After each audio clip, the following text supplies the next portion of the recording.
오늘은 세상으로부터 구별됨이라는 제목으로 함께 말씀을 생각해 보도록 하겠습니다. 지난주에 우리는 한 사람이 그리스도인이 되는 것은 하나님의 행동 때문이다. 그 결과 사람들은 지성과 감성과 의지의 깊은 변화를 경험하게 된다는 것을 살펴보았습니다. 이런 변화들을 우리는 사도행전에서 발견할 수 있고 주님의 가르침과 사도의 가르침에서 이 모든 일들을 확인할 수가 있습니다. 주님께서 니고데모와 한밤중에 얘기했던 그 대화의 내용을 보시면 니고데모는 밤중에 예수님을 찾아왔습니다.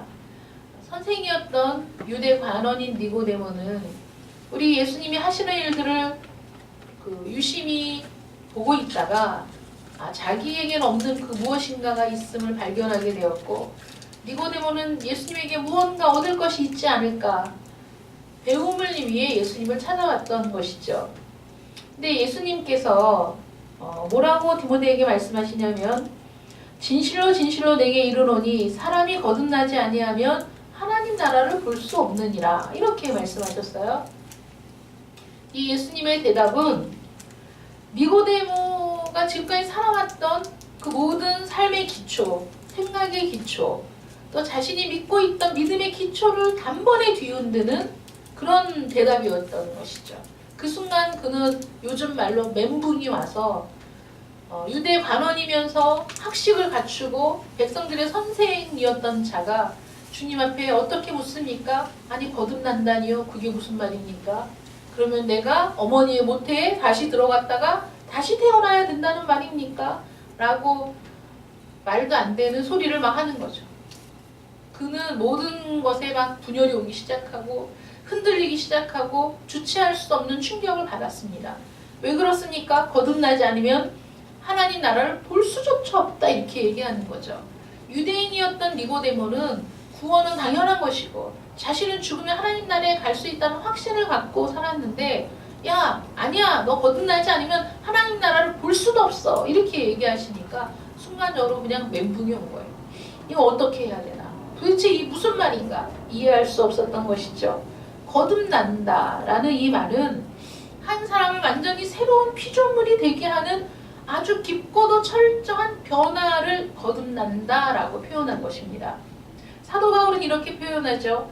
누구든지 그리스도 안에 있으면 새로운 피조물이라. 이건 뭐 다듬어지거나 또는 개량된 피조물이 아니라는 거예요. 리모델링하는 건물들 볼 수 있죠. 뼈대는 다 그대로 냅두고 필요한 부분들을 리모델링합니다. 그래서 겉면을 새로 무언가를 칠하거나 붙이거나 이래서 보기에는 새 건물이네 라고 보여지지만, 사실 그 골조는 이전에 갖고 있던 걸 그대로 갖고 있는 걸 리모델링이라고 하죠. 그러면 하나님이 우리에게 하시는 일은 리모델링이냐? 아니라는 거예요. 개조한 거냐? 보기 좋게 꾸민 것이냐? 개량된 것이냐? 아니라는 겁니다. 새로운 피조물, 새로운 창조라는 것이죠. 그래서 새로운 피조물, 이전 것은 지나갔으니 보라 새 것이 되었도다 라고 얘기하고 있습니다. 그러므로 그리스도인이 되게 한다는 것은 우리의 영혼을 재창조하시는 창조주 하나님의 행동이라는 것이죠.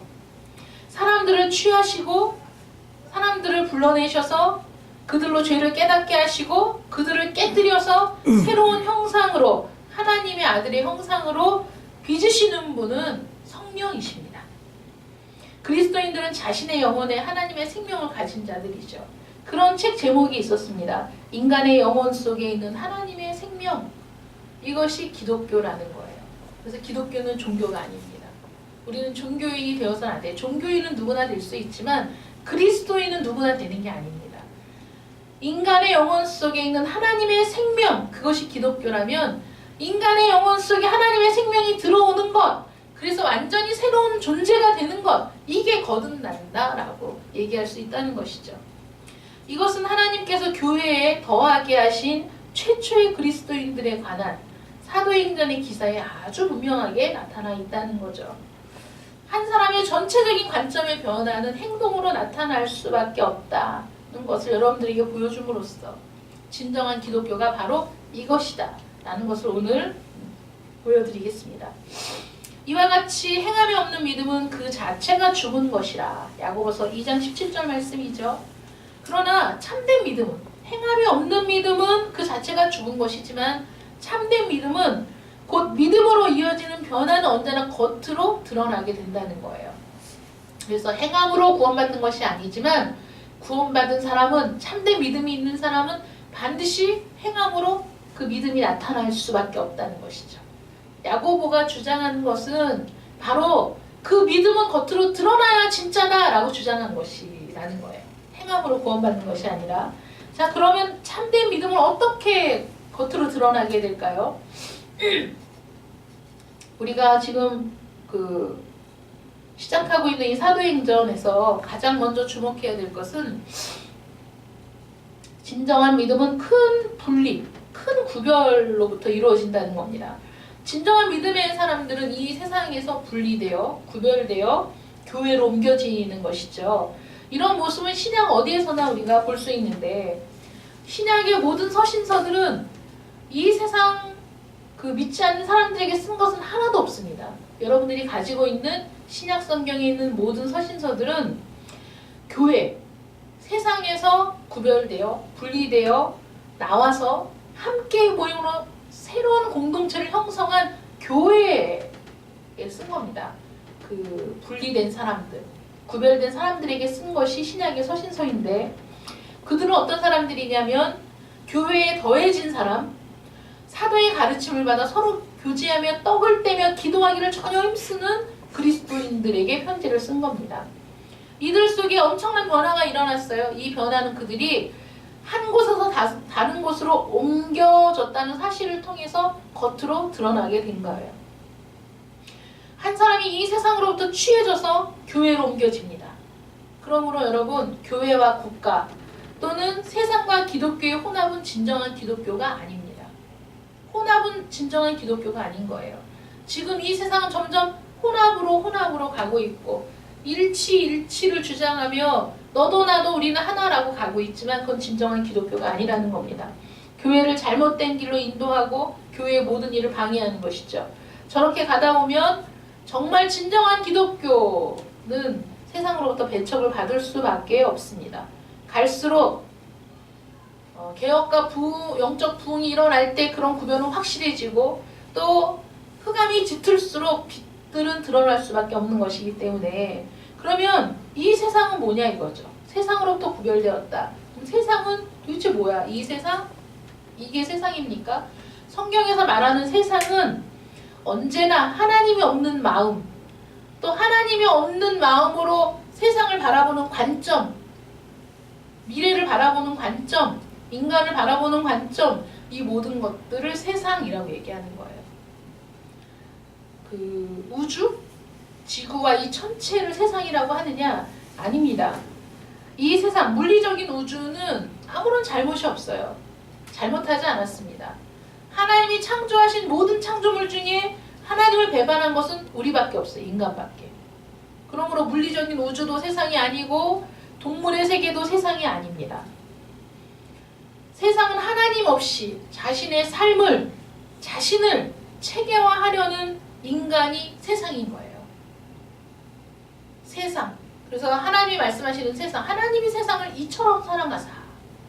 그 세상이 무엇입니까? 하나님이 없다 하는 자들, 하나님을 알지 못하고 살아가는 그 마음을 소유한 자들을 하나님이 이처럼 사랑하사 독생자를 주셨으니 라고 얘기하는 겁니다. 그래서 사람들이 그리스도인들이 될 때 여전히 세상 속에서 살고 있고 세상 안에 우리가 있지만 그 세상으로부터 분리가 되어서 본질적으로 예수 그리스도라는 그 본질을 소유한 사람들끼리 이루어진 다른 모임, 교회로 옮겨지게 되는 거예요. 마태복음 10장을 보십시오. 10장에 보시면 이런 말이 나옵니다. 내가 세상에 화평을 주러 온 줄로 생각하지 말라. 화평이 아니요 검을 주러 왔노라. 이렇게 말씀하시거든요. 참 이해하기 어려운 말씀입니다. 우리가 생각하는 예수님 어떤 분이시죠? 이 세상이 생각하는 예수님 어떤 분입니까? 평화의 사도? 이 세상에 평화의 메시지를 주러 오신 분? 화평의 사람? 이런 표현들이 있지만 그러나 그것만이냐? 아니라는 거예요. 우리 주님이 직접 말씀하신 거예요. 내가 세상에 화평을 주러 온 줄 생각하지 말라. 화평이 아니요 검을 주러 왔노라. 이게 무슨 말입니까? 주님의 메시지는, 기독교의 메시지는 검을 가진 메시지라는 거예요. 이 메시지가 오순절 날부터 역사하는 것을 우리는 보게 됩니다. 어둠의 자리에서 빛의 자리로 옮겨진 것이죠. 기독교의 메시지, 복음의 메시지를 통해 그들은 이 어둠의 자리에서 분리되어 빛의 자리로 옮겨진 거예요. 빛과 어두움이 어찌 사귀며 그리스도와 벨리알이 어찌 조화되며. 고린도후서 6장 17절 말씀입니다. 무슨 말입니까? 빛과 어두움은 섞일 수 없는 거예요. 빛이 비치면 어둠은 사라지는 겁니다. 어둠은 빛이 없다는 게 어둠이에요. 이 둘은 영원히 반대되는 것이죠. 섞일 수가 없습니다. 그리스도께서 십자가에서 죽으신 것은 우리를 이 악한 세상에서 분리하셔서 구원하시기 위해서였다는 것이죠. 바울은 빌립보의 그리스도인들에게 이렇게 얘기합니다. 흠이 없고 순전하여 어그러지고 거스리는 세대 가운데서 하나님의 흠없는 자녀로 세상에서 그들 가운데 빛들로 나타내며. 그리스도인은 뭐라는 거예요? 빛이라는 거죠. 그리스도인과 비그리스도인의 차이는 이 차이입니다. 그리스도인은 어두운 밤하늘에 반짝이며 빛나는 별과 같다는 것이고, 비그리스도인은 어둠이라는 거예요. 그리스도인들은 이 어둠 가운데서 빛나는 존재라는 거예요. 바울의 정의는 너희는 어둠이 아니야. 어둠 가운데서 불러내어서 하나님이 빛의 아들이 되게 하신 빛나는 존재, 빛과 같은 존재이다. 그러므로 빛이 어둠과 어떻게 사귈 수 있느냐? 어떻게 섞일 수 있느냐? 섞일 수가 없다는, 근본적으로 섞일 수가 없다는 것이죠. 바울이 또 골로새 교인들에게 이렇게 얘기합니다. 그가 우리를 흑암의 권세에서 건져내사 그의 사랑의 아들의 나라로 옮기셨으니 그 아들 안에서 우리가 속량 곧 죄사함을 얻었도다. 이렇게 얘기합니다. 이런 큰 전환, 큰 이동, 어두움에서 빛으로, 세상에서 교회로 이동이 일어나는 것이 거듭나는 것이라는 거예요. 그러니까 이거는 드러나지 않을 수가 없고, 이거는 발견하지 못할 수가 없고, 깨닫지 못할 수가 없는 것이죠. 요한은 요한일서 끝부분에서 이렇게 얘기합니다. 하나님께로부터 난 자는 다 범죄하지 아니하는 줄을 우리가 아노라. 하나님께로부터 나신 자가 그를 지키심에 악한 자가 그를 만지지도 못하느니라. 또 아는 것은 우리는 하나님께 속하고 온 세상은 악한 자 안에 처한 것이며. 또 우리는 이 세상에서 살지만 이 세상에서 우리는 하나님께 속한 자고, 이 세상에서 분리되어 나온 자고, 구별되어 나와 있는 사람들이라는 것이죠. 사람들이 전파된 말씀을 통해 성령을 받으면 완전히 변화된다는 거예요. 그 변화는 경건하지 못한 세상으로부터의 분리, 즉 구별됨으로 나타난다는 것이죠. 일반적인 세상으로부터 분리시킬 뿐만 아니라 가장 가깝고도 사랑하는 사람들이라도 그리스도인이 아니라면 그들과도 분리를 시킨다는 거예요. 이렇게 얘기하면, 야, 그러면 남편하고 믿지 않는 남편과 이혼하라는 말이냐, 믿지 않는 자식들을 버리라는 말이냐, 그런 말이 아니죠. 지금까지는 조화롭게 같은 삶을 살아온 가족인데 한 사람이 그리스도인이 되는 순간에 그는 영적으로 분리가 되는 거예요. 하나님의 나라에 속한 자가 되는 겁니다. 그러므로 어떤 변화가 일어나는 거예요. 마음의 영적인 변화, 마음의 변화가 일어납니다. 한 가족으로 살고 있지만 그리스도인이 되었어요. 세상으로부터 분리되었어요. 나는 이제 하나님의 가족이 되었습니다. 그러므로 지금까지 함께 조화롭게 살던 남편과 아내 사이에, 아버지와 아들 사이에, 어머니와 딸 사이에 무엇인가가 들어서는 거예요. 그 무엇인가가 무엇입니까? 세상과 구별되는 순간 주님이 나와 함께 계심으로, 나와 너 사이에 주님이 계시는, 주님이 나와 함께 하시는 사람으로 완전히 변화되었을 때 그 변화를 나도 알고 너도 알고 가족도 안다는 거예요. 우리는 그렇게 변화될 수밖에 없는 것이죠. 그러므로 가장 가깝고 친밀한 관계를 갈라놓게 되는 거예요. 그거는 본질적으로 다른 사람에게 느끼는 위화감인 거죠. 여러분 생각해 보세요. 우리가 어떤 사람들하고 친하게 지내게 됩니까? 나와 비슷한 사람, 나와 같은 생각을 하는 사람, 나와 취미가 같은 사람, 세상을 보는 관점이 같은 사람들이랑 가까워지지만 나와 너무 다른 사람하고는 가까워질 수가 없어요. 말하는 것마다 다 어긋나게 돼 있어요. 무슨 말만 하면 이 사람은 동의를 하지 않습니다. 그러면 친해질 수가 없죠. 같은 방향을 볼 수 없는 사람과는 같이 길을 가기가 어려운 겁니다. 그래서 나랑 마음이 맞는 사람들과 가까워지게 되는데 희한하게 이 세상을 살다 보면 친하지 않은 사람도 있고 친한 사람도 있고 뭐 그런 미운 사람도 있고 여러 종류의 사람들이 있지만 이상하게 이 사람하고는 무슨 말을 하면 그렇게 말이 안 돼. 뭔가 달라 이 사람은. 아주 어떻게 해도 이게 도무지 일치가 안 되는 그런 경험을 해보신 적이 있어요? 나와 완전히 결이 다른 사람이죠. 아예 그냥 삶의 방향이 다른 사람들, 생각의 결이 다른 사람들은 같이 있어도 이게 어울릴 수가 없는 거예요. 그런데 우리가 변화가 됐어요. 성령께서 우리 안에 오셔서 우리를 하나님의 자녀로 변화시켰어요. 그럼 그 변화는 이 세상의 사고방식과 결이 다르게 될 수밖에 없고 이 세상이 추구하는 관점과 우리는 다를 수밖에 없기 때문에 그 미묘한 변화, 그 미묘한 그 분리를 나도 알고 내 옆에 있는 사람들도 안다는 거예요. 그렇게 됐을 때 어떤 반응이 일어납니까? 나머지 사람들은 분개하게 되는 거예요. 여러분 그거는 우리가 이해를 해줘야 돼요. 왜냐하면 믿지 않는 사람들이 하나님을 알지 못하는 사람은 이해할 수가 없는 거거든요. 그러니까 분노가 일어나는 거예요. 뭔가 달라졌고 뭔가 그전 같지 않다는 걸 느끼죠. 그런데 설명할 수는 없어요. 근데 그게 교회 다니고 나서부터야 하나님 믿고 나서부터야 그럼 그들 사이에 분노가 일어나는 거죠. 하나님에 대해서 교회에 대해서 분노가 일어납니다. 그러면서 핍박하게 되는 것이죠. 그러므로 주의 이름으로 핍박을 받을 때 기뻐하고 즐거워하라는 게 그래서 그런 거예요. 그런 얘기를 들으면 야 나는 특별한 존재니까 집에 가서 아내를 무시하라는 거 아니죠. 그들은 아직 모르는 거예요. 우리는 어떻게 해야 됩니까? 성경은 우리에게 이렇게 얘기하죠. 남편에게 최선을 다하고 아내에게 최선을 다하라는 거예요. 왜냐하면 너희가 그렇게 함으로써 그들이 구원을 받게 될 수 있지 않겠느냐. 그 구원의 소망이 있지 않겠느냐. 그러므로 우리가 최선을 다해야 되는 거죠. 그러니까 우리는 이 세상에 살지만 이 세상 속에서 섞여 살지만 그러나 이 세상으로부터 구별된 사람이고 분리된 사람이라는 거예요. 그래서 예수님 말씀하신 거예요. 내가 너희에게 화평을 주러 온 게 아니야. 이래도 저래도 무조건 좋은 게 좋은 거야. 그래 서로 좋게 지내야지. 서로 화목하게 지내야지. 좋은 게 좋은 거야. 생각이 달라도 그냥 서로 하나가 되는 게 좋은 거야. 그 말을 하러 오신 게 아니라는 거예요.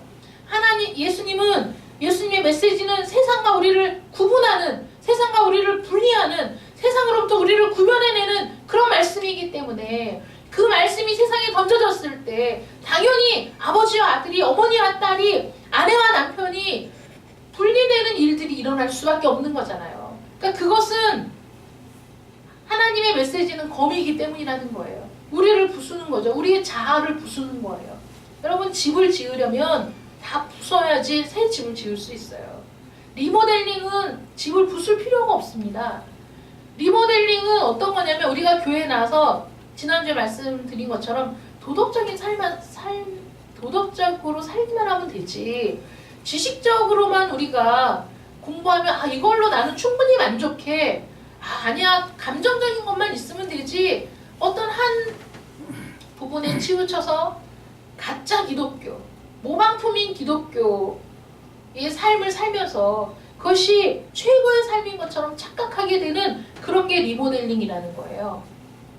외적으로는 훌륭한 그리스도인 같지만 내면에 진정한 변화가 없는 그리스도인들이 리모델링한 그리스도인이라니까요. 그런데 하나님은 그게 아니라잖아요. 완전히 우리의 기초를 뒤흔들어서 부수는 거예요.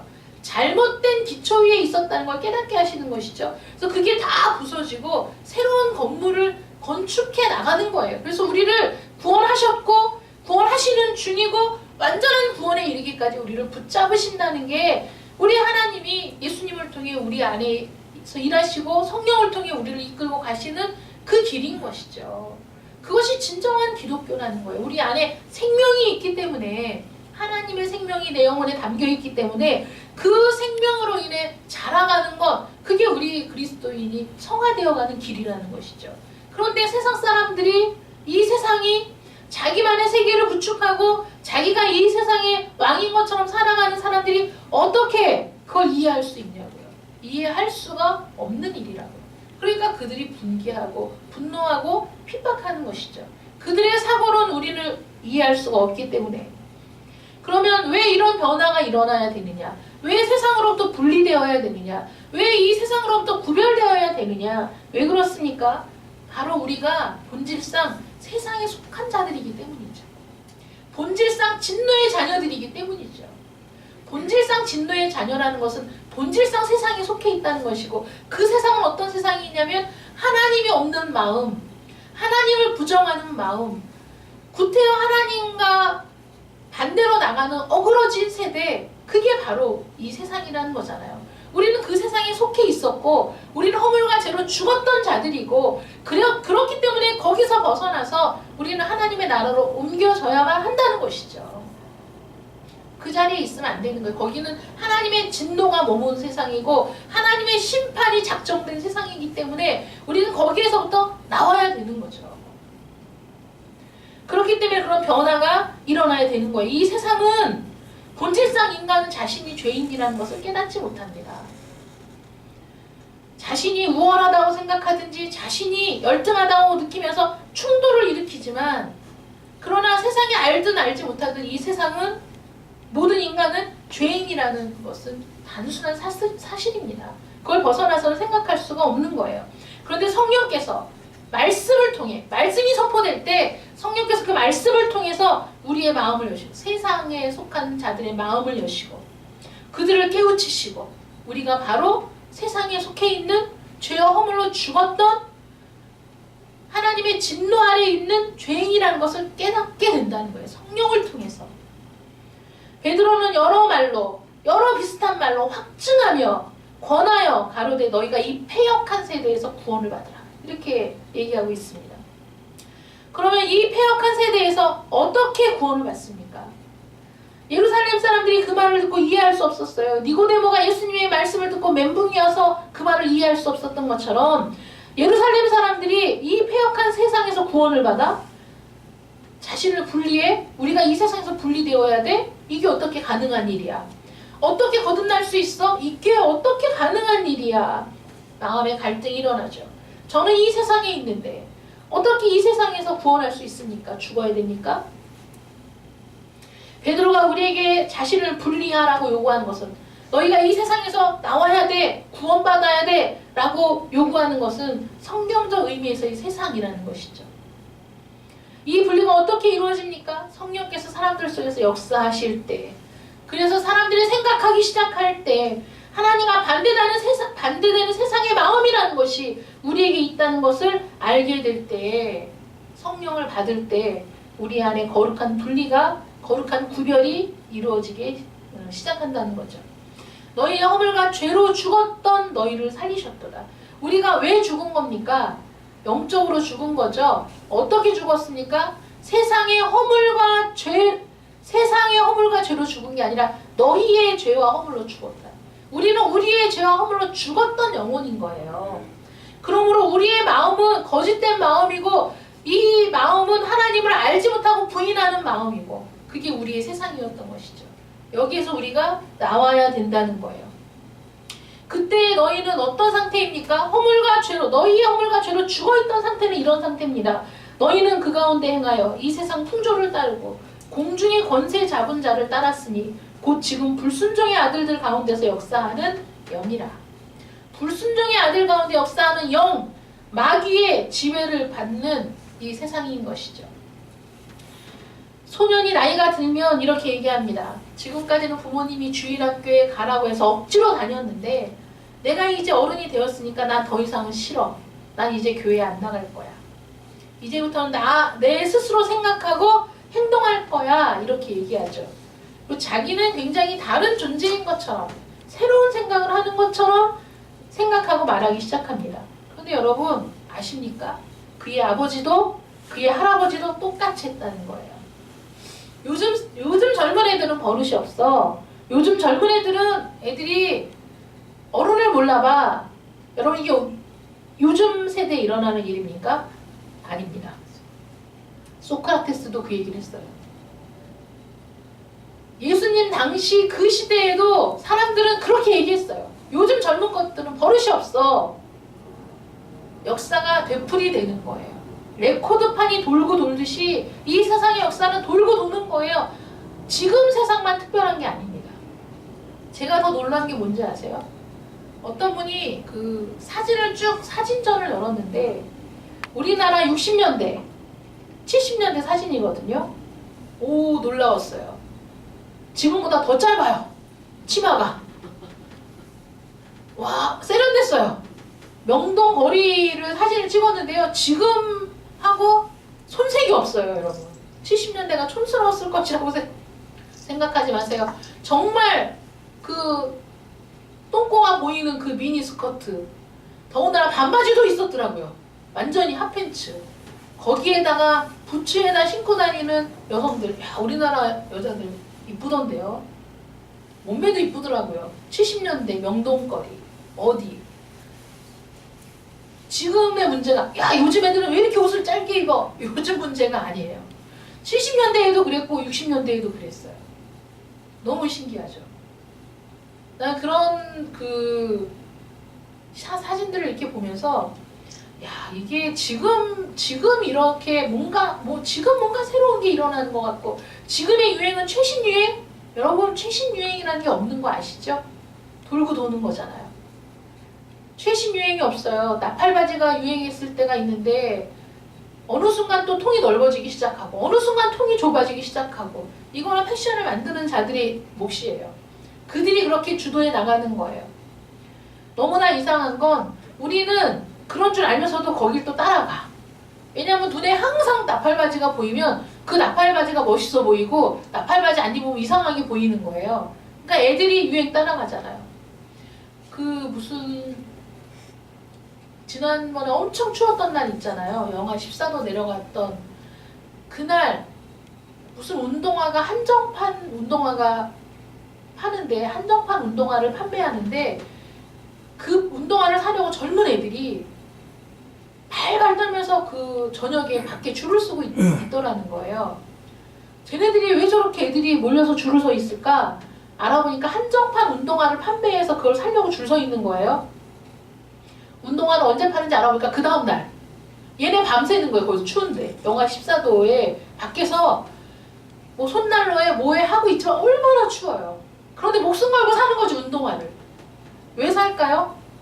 사람들이 사니까. 아무도 안 사고 안 산다니까요. 세상이 그렇게 돌고 돌았어요. 지금 해 아래 새로운 것이 없대요. 하나님 말씀에. 야, 해 아래 새로운 것은 없어. 아담의 타락 이후로 사람들은 그 죄악된 생각이 끊임없이 돌고 돌면서 사람들이 해 아래 뭔가 새로운 사상이야? 아닙니다.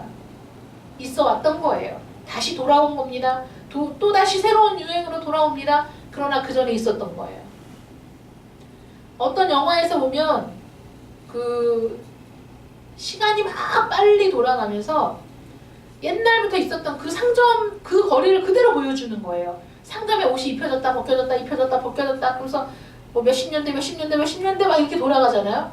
여러분, 거기에서 제가 보고 놀란 게 뭔지 아세요? 치마 길이가 짧아졌다 중간에 왔다 길어졌다 다시 짧아졌다 몇백 년을 도는 사이에 짧아졌다 길어졌다 짧아졌다 길어졌다요. 길어졌다가 올라갔다가 길어졌다가 올라갔다가.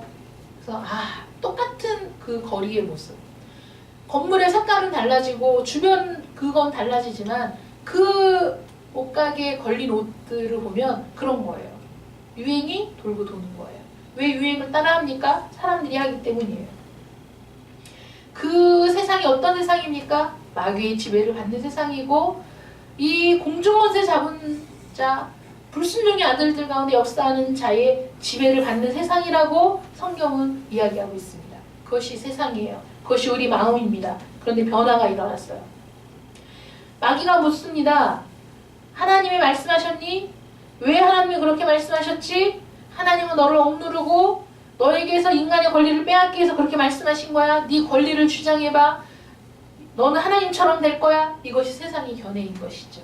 우리가 신과 합의를 이룬다는 종교, 우리가 하나님과 하나가 될 수 있다는 이단, 그런 모든 것들이 마귀의 지배 아래서 우리에게 주어진 생각들이라는 거예요. 세상적인 견해죠. 세상적인 것은 아담의 첫 거역과 타락과 죄에서부터 시작이 되어서 이 세상에 해 아래 새로운 것이 아무것도 없습니다. 인간은 거기에서 자유로울 수 없다는 거예요. 그 세상, 그 죄악이 관영한 세상, 그 세상을 패역한 세상이라고 얘기하는 거죠. 베드로는. 패역한이라는 단어가 어떤 뜻입니까? 죄에 빠진 인간에 대한 성경적인 표현이에요. 이 말은 삐뚤어지고 고집불통이고 통제불능이라는 말이죠. 우리의 내면이 구부러지고 꼬였다는 뜻입니다. 그것을 깨닫게 되는 거예요. 성령을 통해. 아, 내가 참 이 어그러진, 이 삐뚤어진 그런 내면을 갖고 있구나. 내가 본질상 진노의 자녀였구나 라는 것을 깨닫게 되는 거죠. 어떤 걸 깨닫게 됩니까? 로마서 1장 29절부터 32절에 나와 있는 이런 모습들을 깨닫게 되는 거예요. 잘 들어보세요. 곧 모든 불의, 추악, 탐욕, 악의가 가득한 자요. 시기, 살인, 분쟁, 사기, 악독이 가득한 자요. 수군수군하는 자요. 비방하는 자요. 하나님께서 미워하시는 자요. 능욕하는 자요. 교만한 자요. 자랑하는 자요. 악을 도모하는 자요. 부모를 거역하는 자요. 우매한 자요. 배약하는 자요. 무정한 자요. 무자비한 자라. 그들이 이 같은 일을 행하는 자는 사형에 해당한다고 하나님께서 정하심을 알고도 자기들만 행할 뿐 아니라 또한 그런 일을 행하는 자들을 옳다 하느니라. 이 세상, 어떤 세상입니까? 패역한 세상입니다. 이 패역한 세상에서, 이 패역한 세대에서 구원을 받아야 된다는 것이죠. 그 세상은 바로 내 마음이었고 내가 살아왔던 세상이고 내가 추구했던 세상이라는 겁니다. 그런데 성령께서 죄를 깨닫게 하실 때 그런 것들이 보이기 시작하는 거예요. 자신의 악함과 추함과 더러움, 악한 상상, 악한 생각, 악한 행동, 그것들이 내 안에 있었다는 것을 발견하게 되는 거예요. 이것이 베드로의 설교를 듣고 예루살렘에 모여있던 사람들이 생각하게 된 거예요. 그들 속에 그런 일들이 일어난 거예요. 야, 우리가 이 패역한 세대에 살고 있었구나. 우리가 바로 이런 상태에 있었구나. 우리가 바로 이런 죄인들이었구나. 이런 것들을 깨닫게 된 것이죠. 이들이 그래서 어떻게 얘기합니까? 형제들아, 우리가 어찌할꼬? 라고 탄식하게 된 거예요.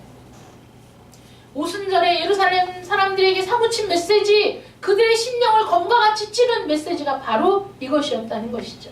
이들은 하나님께 죄를 지은 세상의 한 부분이었습니다. 하나님의 진노가 그 위에 임했습니다.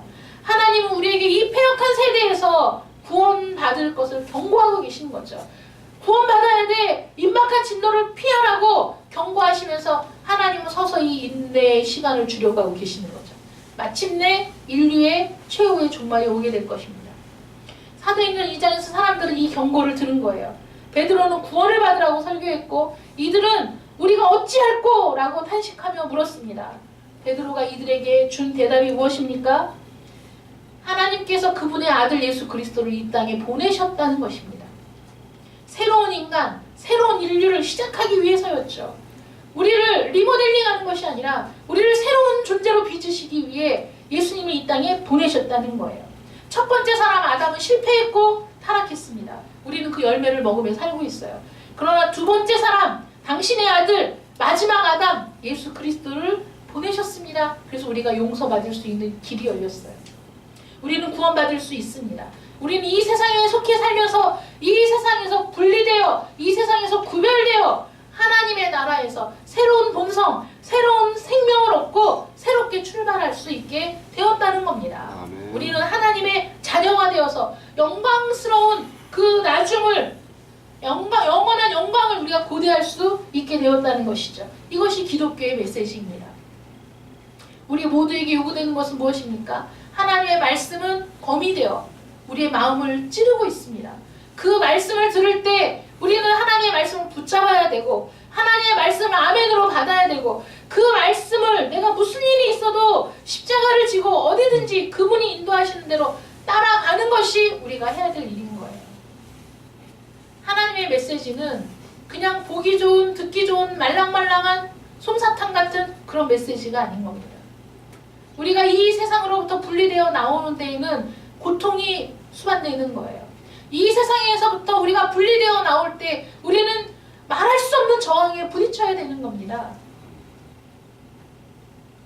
여러분, 비행기가 날아갈 때 가장 무서운 적이 뭔지 아세요? 비행기가 비행할 때 가장 무서운 적이 무엇입니까? 하늘을 나는 새입니다. 비행기와 새는 비교할 수도 없죠. 그런데 날아가면서 공기의 저항에 그 새가 와서 부딪힐 때 그 충격이 굉장히 크다고 해요. 비행기는. 그런데 우리는 그 정도가 아닌 거예요. 우리는 새인데 비행기가 저항을 하며 달려오는 거하고 똑같은 거예요. 세상에서 분리된다는 것은. 그러므로 그러한 저항이 우리 가족 안에서 일어나는 거죠. 우리 남편에게서, 우리 자녀들에게서 그런 저항이 막 일어나요. 그러니까 힘이 드는 거죠. 고통스러운 거죠. 영적인 싸움이 치열해지는 거죠. 그러나 그렇다고 하더라도 그것이 무슨 문제입니까, 여러분? 우리는 구원받아야 되지 않습니까? 우리는 세상으로부터 분리되어야 되지 않습니까? 우리는 구별되어 하나님의 나라로 옮겨져야 되지 않습니까? 가장 중요한 게 무엇입니까? 그것이죠. 여러분들의 영혼의 결국이 어떠냐 이거예요. 여러분들의 영혼이 구원을 받을 것이냐, 아니면 하나님의 진노 아래 있다가 영원한 멸망으로 갈 것이냐, 그것이 우리가 지금 선택해야 될 상황인데 우리가 어떤 것을 선택해야 되느냐 하는 것이죠. 베드로가 설교할 때 예루살렘에 있던 사람들은 베드로의 설교를 통해 자신의 현재의 모습을 발견하게 됐습니다. 아, 내가 이러다 영원한 멸망에 들어갈 수밖에 없겠구나. 내가 이런 존재였구나. 내가 죄인이었구나 라는 것을 깨달았을 때 그들이 이야기한 게 뭡니까? 어떻게 하면 좋을까? 어떻게 하면 여기에서 벗어날 수 있을까? 어떻게 하면 내가 이 상태에서 탈출할 수 있을까? 그것 때문에 탄식한 것이죠. 베드로가 뭐라고 얘기합니까? 이 패역한 세에 대해서 구원을 받으라. 그리고 우리 주 예수 그리스도께서 너희를 위해 십자가에 못 박혀 죽으셨다는 것이죠. 우리의 죄를 위해서. 여러분들이 메시지를 통해 여러분들 마음에 메시지의 검이 꽂혔다면, 여러분들의 자아가 무너지고 여러분들의 영혼의 균열이 가며 그 가운데 하나님의 생명이 여러분들 속에 들어가서 여러분들이 그리스도인이시라면 여러분들은 이제 교회에 속한 일원으로서 여러분들의 삶이, 행동이 변화되어야 될 줄 믿습니다. 행함이 없는 믿음은 죽은 믿음이라. 그렇습니다. 여러분들은 마음으로만 믿으면 되지, 나는 집에서 조용히 믿을래 라고 얘기하는 것이 됩니까? 안 됩니까? 안 되는 거예요. 주님 앞에 나와서 어떠한 일이 있어도 주님의 말씀을 따르고 나의 십자가를 지고 가겠다는 결심이 우리 안에 있을 때 하나님은 그 결심을 새롭게 하시고 붙드시고 힘을 주실 줄 믿습니다. 여러분들에게 요구하시는 것이 바로 그것이죠. 달라져야 됩니다. 변화되어야 됩니다. 우리는 세상으로부터 구별되었습니다. 분리되어 나와 있습니다. 빛과 어둠이 섞일 수 없습니다. 우리는 빛과 같은 존재이고 이 세상은 어두입니다. 흑암의 권세에서 여러분들을 불러내어 그의 기이한 빛에 들어가게 하신 이의 아름다운 덕을 선포하게 하시려고 여러분들을 하나님의 자녀가 되게 하셨다는 것을 잊지 마시기를 축원합니다. 주 예수 그리스도를 믿으면서 어떤 희생이 따르더라도 그분을 믿고 따르는 것이 우리가 가야 할 길입니다. 사도행전에 나와 있던 이 사람들, 자신의 죄를 깨닫고 어찌해야 할꼬 탄식했던 그들이 예수 그리스도를 믿음으로 그 순간에 그들은 세례받기를 자청하고 3,000명이 세례받고 교회에 더해지는 놀라운 역사가 일어났습니다. 세상의 이목도 중요하지 않았어요. 가족으로부터 분리되는 것도 두려워하지 않았습니다. 가족으로부터 추방당할 것도 두려워하지 않았습니다. 그들은 하나님께 속하는 것을 기쁨으로 여겼습니다. 여러분들도 하나님의 가족이 되신 것을, 하나님의 나라의 일원이 되신 것을 기뻐하시고 즐거워하시는, 그래서 순전한 마음으로, 기쁜 마음으로 그리스도와 함께 교제하며 성도들과 함께 교제하며 교회에 더해진 것을 기뻐할 수 있는 여러분들 되시기를 축원합니다. 기도하겠습니다. 사랑의 하나님 감사합니다. 이 패역한 세대에서 구원을 얻으라는 말씀은 이 패역한 세상에서 분리되라는 말씀이고, 이 패역한 세상에서 구별되라는 말씀이고, 이 흑암의 권세에서 이제 너희를 부르신 하나님의 뜻대로 이 빛의 나라로 옮겨졌으니 그에 합당한 삶을 살라는 권고입니다.